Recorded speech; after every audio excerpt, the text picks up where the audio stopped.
ai o entitate, Cowork Timișoara, care e așa un oversight peste tot ce se întâmplă Startup-wise în Timișoara și sunt foarte implicați, adică fac și evenimente, dacă pui mâna pe telefon, uite, Andrei de la Cowork, am nevoie, te rog, ajută-mă cu un contact, cu un intro, deci aici nu vorbim de finanțări, deși există și comunitate de angel investment.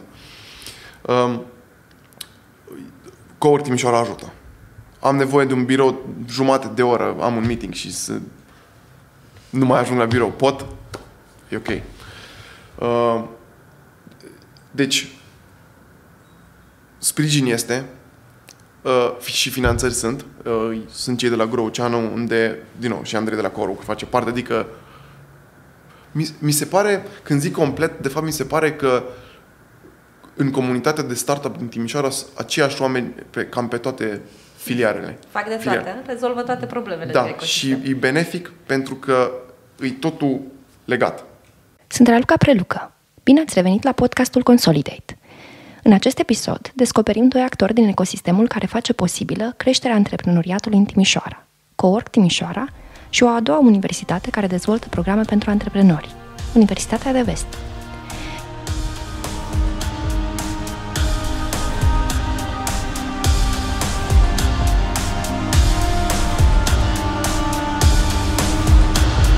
În deschiderea acestui episod, l-ați auzit pe Robert de la Bloom, pe care l-ați cunoscut în episodul 2, vorbind despre sistemul de sprijin pentru startup-uri în Timișoara. Cowork Timișoara este un spațiu de coworking pentru mințile creative din oraș, dar mai mult decât atât, este un catalizator al ecosistemului. Andrei Munteanu este unul dintre cofondatorii Cowork și l-am întrebat care sunt ingredientele secrete pentru un ecosistem de startup-uri matur și efervescent. 1. Antreprenorii sunt cei care conduc ecosistemul și 2. Toată lumea se pune la masă și face treabă împreună. Și astea sunt cele două lucruri pe care le putem replica oriunde în lumea asta, atât timp cât reușim să ne punem la masă. Anul ăsta există foarte mare progres. Chiar astăzi mai avem o ultimă întâlnire a stakeholderilor din ecosistem, tocmai ca să facem o retrospectivă la 2023 și să vedem cum facem treabă și mai bună în 2024.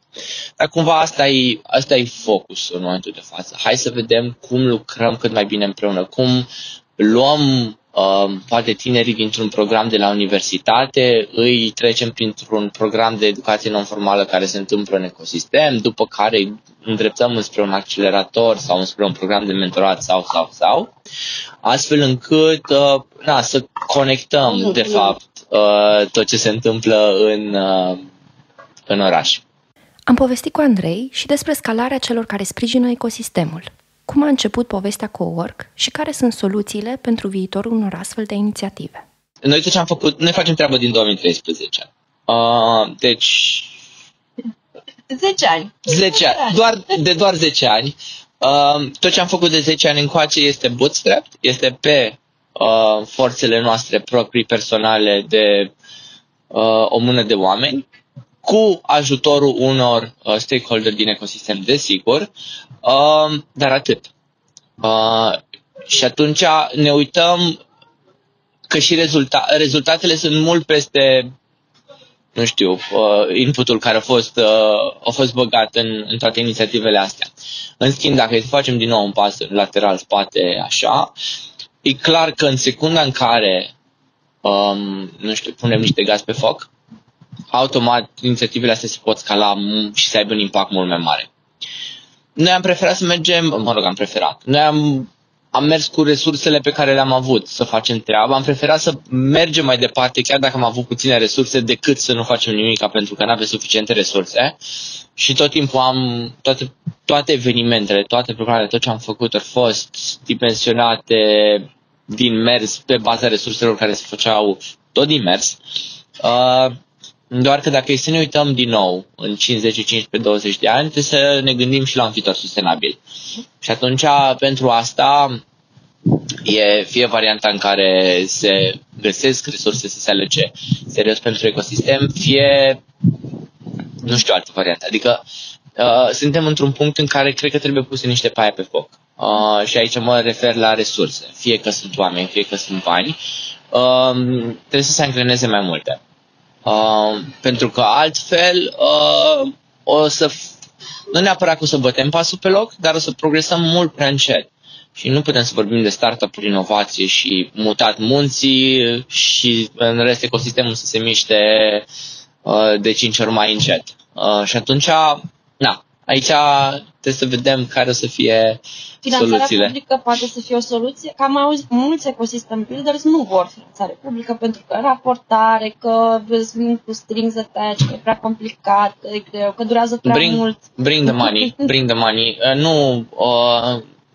Finanțarea publică e o soluție, face parte din soluție, adică nu e soluția, ci ar trebui să facă parte din soluție. Adică mă uit la ecosistem precum Oradea, da? 170 de kilometri de aici, Primăria Municipiului Oradea are un fond de investiții în startup-uri de tehnologie aflat la a 3-a ediție.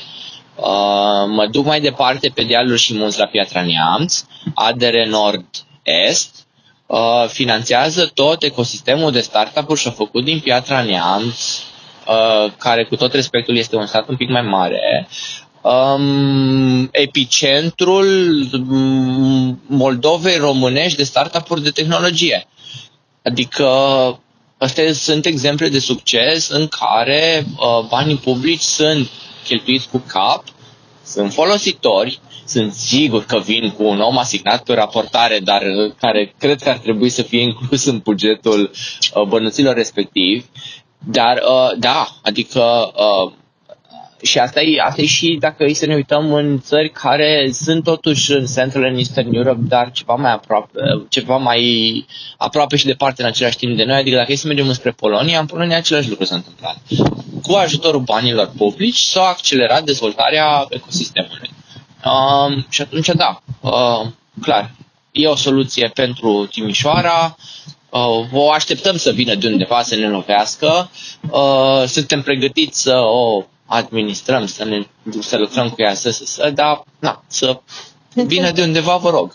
Andrei este el însuși antreprenor. Pentru conversația noastră ne-am văzut într-o dimineață friguroasă de noiembrie la Granular, cafeneaua lor, deschisă după câțiva ani de cowork. Cowork-ul are deja mai multe locații în Timișoara și este organizatorul evenimentului multianual deja, PRAU. Am vrut să înțeleg de la Andrei ce l-a mânat să o ia pe calea antreprenoriatului și, mai mult decât atât, să contribuie activ la construcția unui ecosistem pentru antreprenori în Timișoara. Înainte să fii antreprenor și înainte să fii ecosystem builder, ai lucrat într-o multinațională în Timișoara, ceea ce se întâmplă în cazul multor tineri pe care îi educă universitățile de la voi, din oraș. Cum ai luat decizia asta să vii dintr-un mediu sigur într-o zonă de haos general? Da, am lucrat 9 ani în corporate. M-a ajutat foarte mult dintr-o perspectivă de a vedea cum ar trebui, poate, mare parte din lucruri să fie organizate. Deci, din punct de vedere organizare, din punct de vedere management de oameni, din punct de vedere procese, structuri, au fost foarte, foarte folositor. Am ajuns până într-un punct în care coordonam echipe în România, Germania și India. Am ajuns să înțeleg multiculturalitate și să trebuiască să călătoresc până în India ca să înțeleg ce se întâmplă acolo. Ca după aia să ajung până într-un punct în care lucrurile erau politice și eram un pic cam tânăr pentru lucruri politice. Și am zis ok, începe să fie momentul să încerc să mișc lucrurile poate în stilul meu, poate în ritmul meu și consideram că astea sunt diferite față de condițiile pe care le avem în momentul de față și atunci am ales să fac trecerea. Am ales să o fac treptat pentru că aveam nevoie de un safety net, aveam nevoie să o fac gândită trecerea asta. Mi-am luat un sabatic de un an și în sabaticul, și cumva ăla era termenul, adică dacă într-un an reușeam să ajung să pot să supraviețuiesc on a day-to-day fără să am acele standarde pe care le aveam lucrând cozy 9 to 5, era suficient. Și asta se întâmpla prin 2018. Dar noi din 2013 am început să avem tot felul de activități. Deja din 2016 la sfârșit lucram să construim Cowork Timișoara. În 2017 am dat drumul la Cowork Timișoara, deci în 2018 aveam deja un an și ceva de ani de Cowork Timișoara, începea deja să prindă niște avânt. Și am zis ok, asta înseamnă că ne îndreptăm înspre o direcție validată. Și atunci am făcut de fapt ce facem în toate programele noastre, cu toată educația antreprenorială și cu hai să vedem cum construim într-un mod sustenabil tot ce facem. Și asta nu înseamnă că ne apucăm să ne dăm demisia în masă și mergem să fim antreprenori ca după 3 luni să vedem că nu avem ce pâine cu poate să mâncăm. Și atunci, cumva ăștia au fost pașii. Și mai repede de anul ăla am știut că voi face trecerea complet. Și de acolo încolo lucrurile au tot evoluat. De la faptul că aveam un spațiu de coworking într-o clădire într-un spațiu care nu mai era folosit de 30 de ani de zile,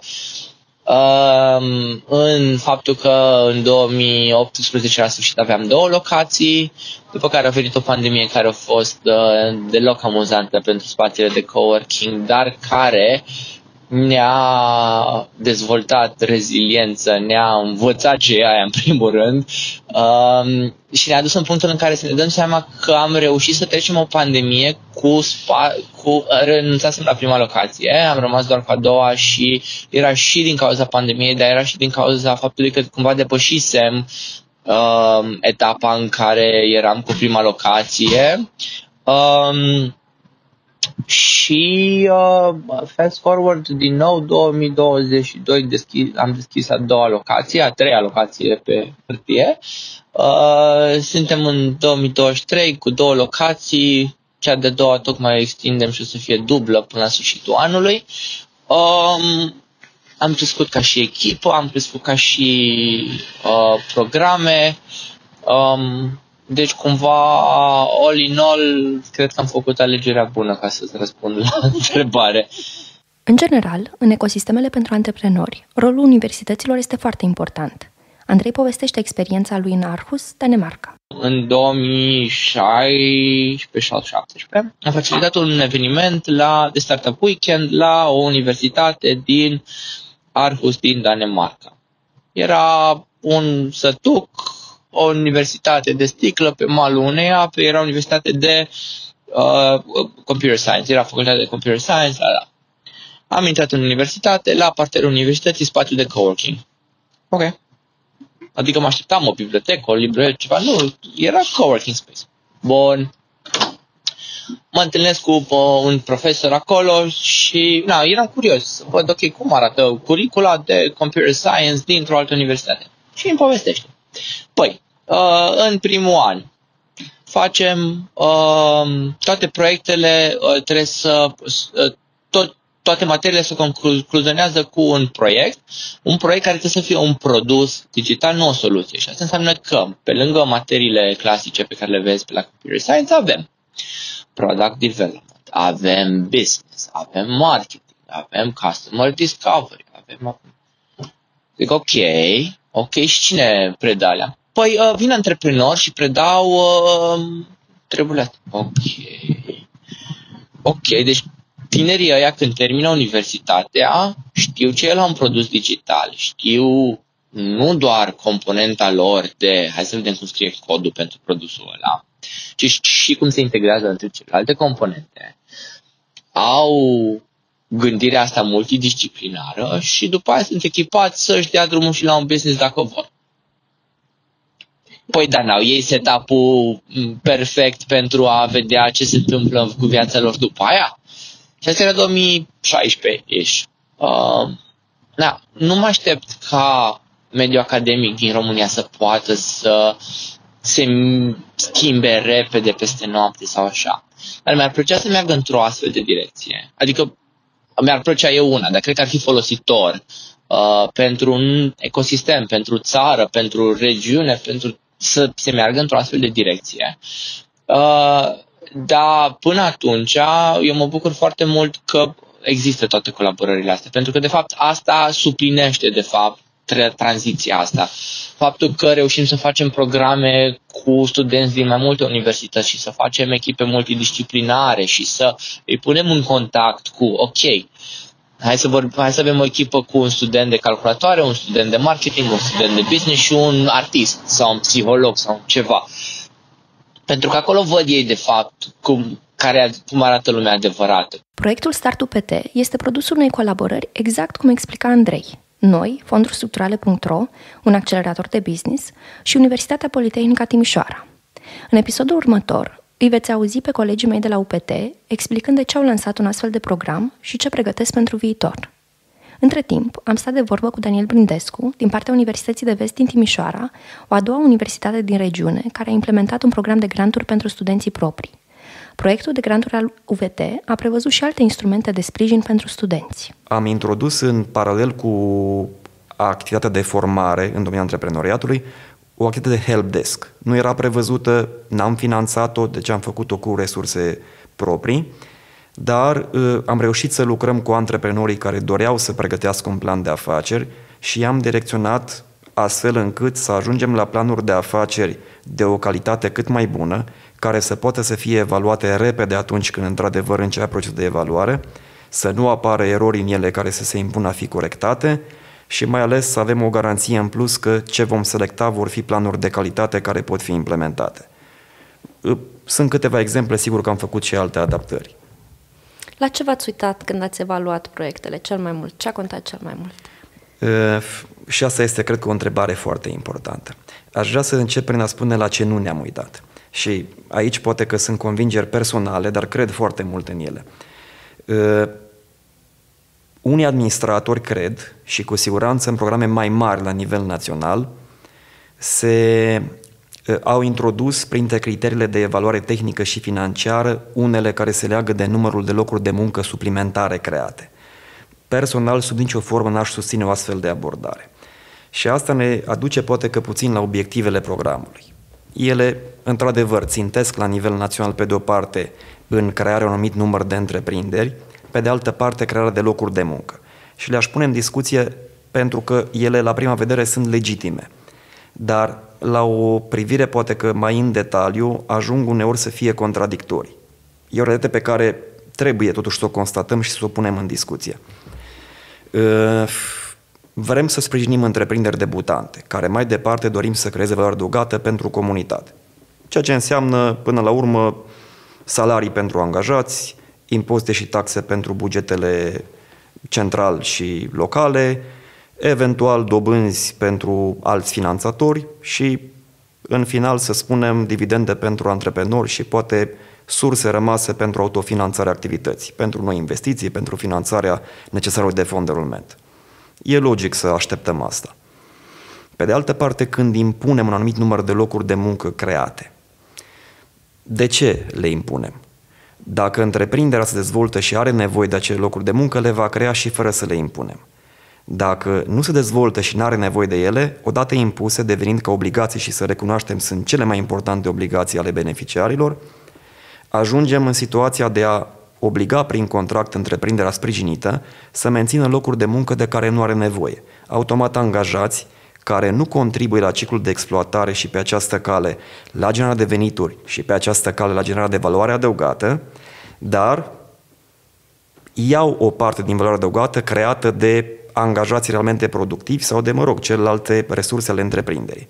În felul ăsta, în mod evident, nu sprijinim întreprinderea, ci dimpotrivă îi reducem foarte mult șansele de supraviețuire. Și șansele nu sunt foarte mari. Trebuie și asta să recunoaștem.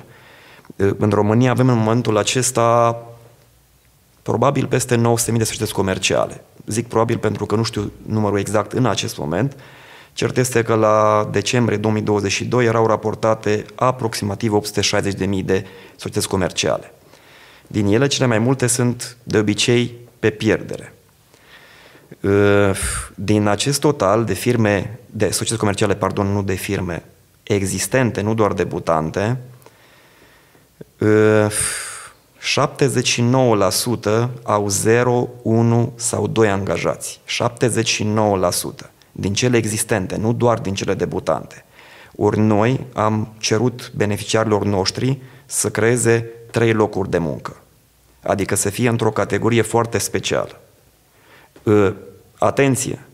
La cele debutante, statistica e alta. Din firmele debutante, aproximativ 5% au 3 locuri de muncă sau mai mult.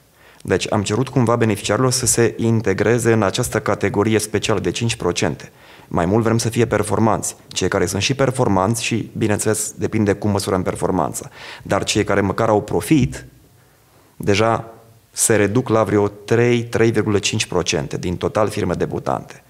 Și atunci, atenție, la prima vedere e un program care finanțează studenți fără experiență, dându-le șansa la o alternativă de dezvoltare profesională, raportat la cea clasică, aceea de angajați. Însă, deși programul este aparent foarte blând și este foarte blând, fără îndoială susțin ideea că este chiar cel mai blând program din câte au existat. Dar întreprinderile pe care le căutăm, afacerile pe care le căutăm, trebuie să fie într-o categorie aparte, foarte performante, să se încadreze în acel 3%. Și acest lucru nu știu dacă a fost promovat suficient, dar e o realitate. Daniel a explicat că finanțatorul public caută, de asemenea, un fel de unicorn pe care să-i finanțeze. Am discutat mult despre ce ar putea să îmbunătățească antreprenorii la început de drum în planificarea afacerilor proprii. Daniel subliniază un lucru foarte important, pe care mai toată lumea cu care am stat de vorbă a subliniat-o și unde antreprenorii mai au încă de lucru. Piața, în mod special, am luat-o în calcul când am făcut analiza. De ce? În decursul timpului, în ultimii, aș spune, 20 de ani, am avut în permanență contact. Eu, membrii echipei, UVT-ul în general, am fost implicați în antreprenoriatul la nivel regional. Și din diverse motive practice, nu vorbesc doar pentru cercetare, nu că ar fi puțin, dar de obicei motive practice, cum ar fi pregătirea de astfel de proiecte, proiectarea de incubatoare de afaceri și așa mai departe, am făcut mereu studii asupra problemelor cu care se confruntă antreprenorii debutanți. Ce rezultă frecvent din aceste studii? Rare ori antreprenorii consideră că piața, în faza în care au deja o idee pe care vor să o implementeze, rare ori consideră că piața le va crea probleme. În faza în care au deja ideea stabilită, în general, cred că ceea ce fac ei, ceea ce vând ei, se va vinde ca pâinea caldă. Asta am văzut de 20 de ani și asta regăsesc și în studiile făcute peste tot în lume. E cumva ideea antreprenorului care se îndrăgoște de propriul produs. Se uită la ce este pe piață, se gândește ce poate să facă el și e convins că ce face el e mult mai bun, deci dacă el iubește produsul, n-au cum ceilalți să nu o facă. Făcând studiile din nou în oglindă, după implementarea investițiilor și începerea exploatării, lucrurile sunt foarte diferite. Problema pieței este esențială și antreprenorul este luat și prin surprindere, nepregătit, este convins că nu va avea probleme cu piața, nu își stabilește cu claritate piața, nu o studiază, nu își crea o strategie de marketing de la început. Începe afacerea și acum în ce situație se află? Are un spațiu închiriat, plătește 5.000 de lei poate pe lună chirie. Are 3 oameni angajați, mai are 15.000 de lei salarii brute. Sunt 20.000.